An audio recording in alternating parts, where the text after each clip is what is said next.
ప్రసంగంలో ఈరోజు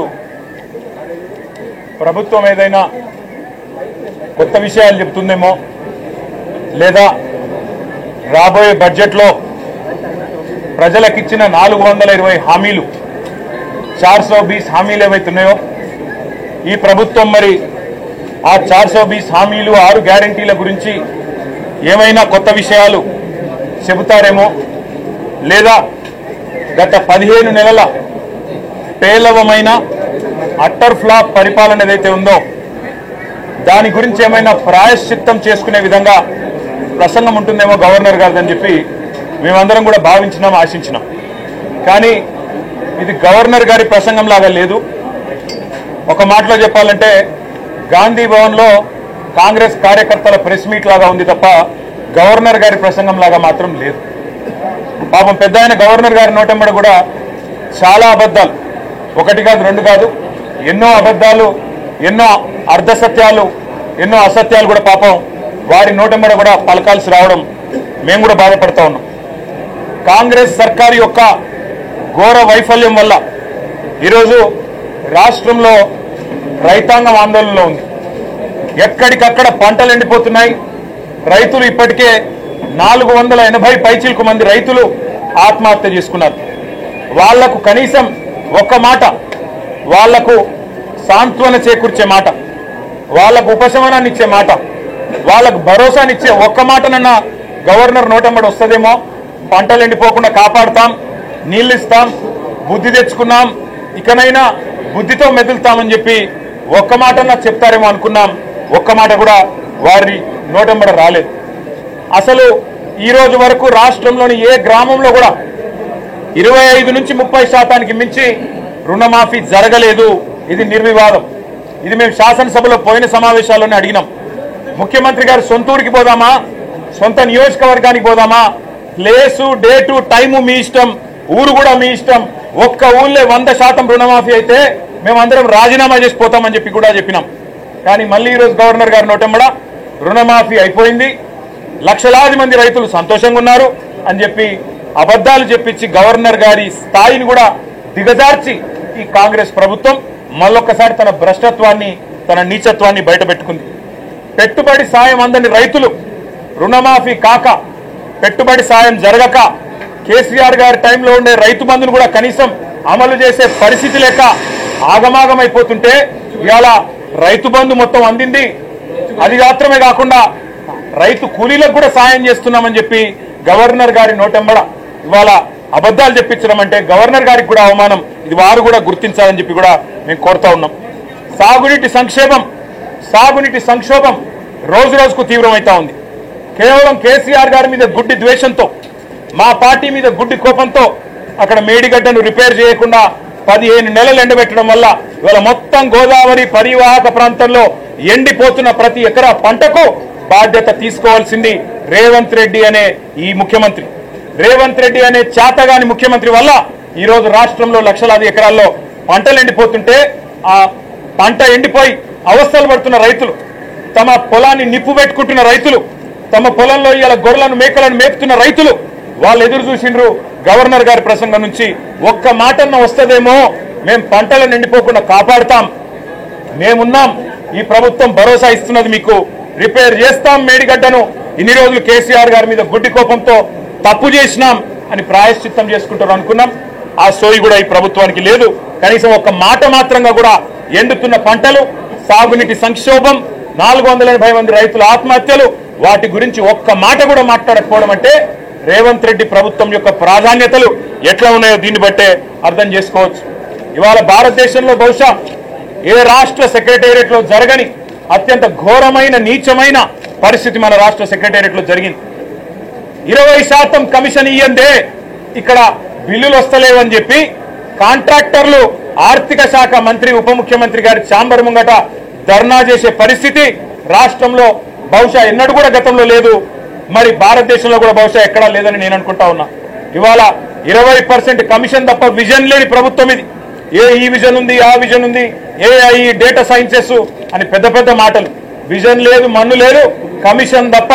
no vision, only commission, only 20% commission అనే విధంగా ఇవాళ ప్రభుత్వాన్ని నడుపుతూ ఢిల్లీకి మూటలు పంపుతూ ఇక్కడ చిన్న కాంట్రాక్టర్లను, సర్పంచ్లను, చిన్న చిన్న వ్యక్తులను వేధించి చివరికి ఓవర్సీస్ స్కాలర్షిప్లు ఇవ్వకుండా, గురుకులాల్లో తిండి పెట్టకుండా ఈరోజు పిల్లల్ని చంపుతున్న అరాచక ప్రభుత్వం రేవంత్ రెడ్డి ప్రభుత్వం, కాంగ్రెస్ ప్రభుత్వం.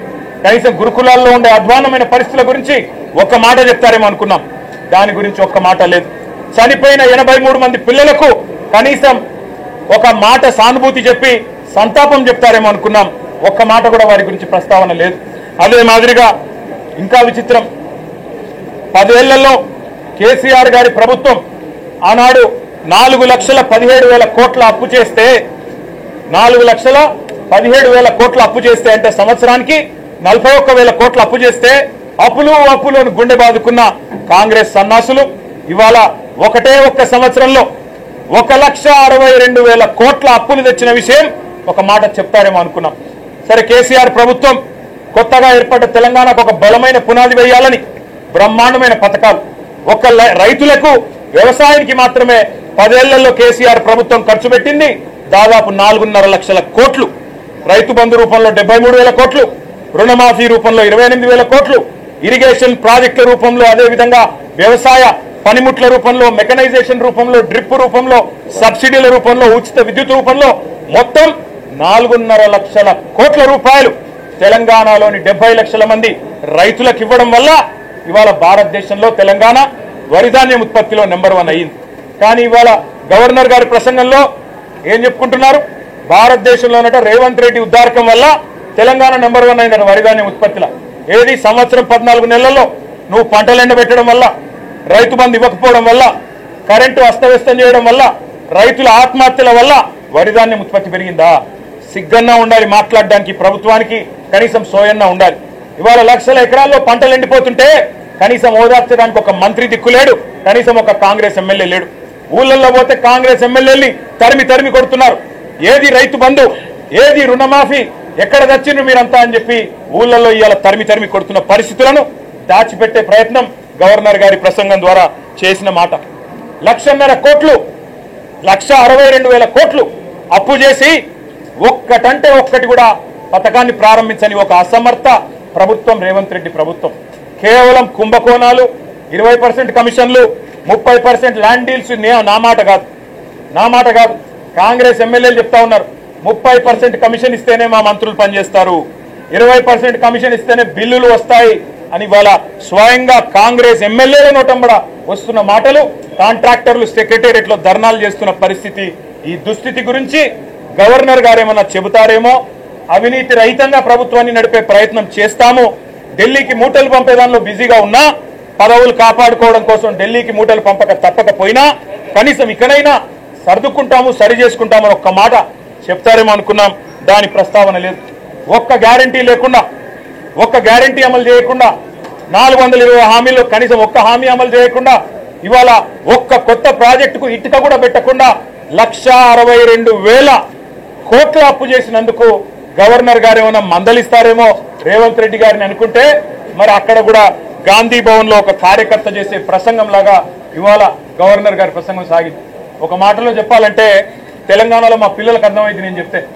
ఈ రోజు నిజానికి తెలంగాణలో ఉన్న పరిస్థితికి సావుడప్పు కొట్టాలి, కానీ పెళ్లిలో డీజే కొడతారు చూడు, ఆ డీజే కొట్టినట్టు ఈ ప్రసంగం డబ్బా కొడుతూ గవర్నర్ గారు ఇవాళ రేవంత్ రెడ్డి ప్రభుత్వం ఏదో ఉద్ధరించింది. ఏం ఉద్ధరించింది, ఎవరిని ఉద్ధరించింది? నేను ఒక్క మాట అడుగుతా ఉన్నా. దావోస్ లో 1,79,000 కోట్ల ఇన్వెస్ట్మెంట్లు అని గవర్నర్ గారి నోటెంబడం మళ్ళొక్కసారి పచ్చి అబద్ధం చెప్పించారు. పోయిన సంవత్సరం మీరు చెప్పిన 40,000 కోట్లలో 40 పైసలు వచ్చినాయా? దమ్ముంటే రేపు ప్రభుత్వం శ్వేతపత్రం ప్రవేశపెట్టాలని చెప్పి మేము డిమాండ్ చేస్తా ఉన్నాం బడ్జెట్ సమావేశాల్లో. పోయిన సంవత్సరం జనవరి 2024లో మీరు చెప్పిన 40,000 కోట్ల పెట్టుబడులు దావోస్ నుంచి 40 పైసలన్నా వచ్చినాయా? దమ్ముంటే, ముఖ్యమంత్రికి చిత్తశుద్ధి ఉంటే ప్రవేశపెట్టండి శ్వేతపత్రం. మీ అన్నదమ్ములతో మీరు కుదుర్చుకున్న కాంట్రాక్టులు కాదు. స్వచ్ఛ బయో అనే కంపెనీ పెట్టి అనుముల జగదీష్ రెడ్డి అని రేవంత్ రెడ్డి గారి సోదరుడే 1000 కోట్ల పెట్టుబడి పెడుతున్నట్టు బిల్డప్లు ఇవ్వడం కాదు ఇవాళ పెట్టుబడులు తేవడం అంటే. ఇవాళ తెలంగాణ నుంచి పెట్టుబడులు తరలిపోతున్నాయి, ఇది వాస్తవం. కేయిన్స్ అనే సంస్థ మేమానాడు కష్టపడి మైసూరు నుంచి పట్టుకొస్తే 3,700 కోట్ల పెట్టుబడి ఇవాళ సెమీ కండక్టర్ పరిశ్రమ గుజరాత్ కు తరలిపోయింది, దొలేరాలో పెట్టుబడి పెట్టింది. కార్నింగ్ అనే పరిశ్రమ 1000 కోట్ల పరిశ్రమ మేము ఆనాడు పట్టుకొస్తే ఈరోజు తమిళనాడుకు పోయింది ఆ పరిశ్రమ, చెన్నైలో పెడతా ఉన్నారు. అదేవిధంగా ప్రీమియం ఎనర్జీ అనే కంపెనీ 1700 కోట్ల పెట్టుబడి సోలార్ కంపెనీ ఇవాళ ఆంధ్రప్రదేశ్కి తరలిపోయింది. వాస్తవాలు ఇట్లా ఉంటే 1,79,000 కోట్ల పెట్టుబడులు, 1,79,000 కాదు కదా, 1,79,000 కోట్లు కాదు కదా.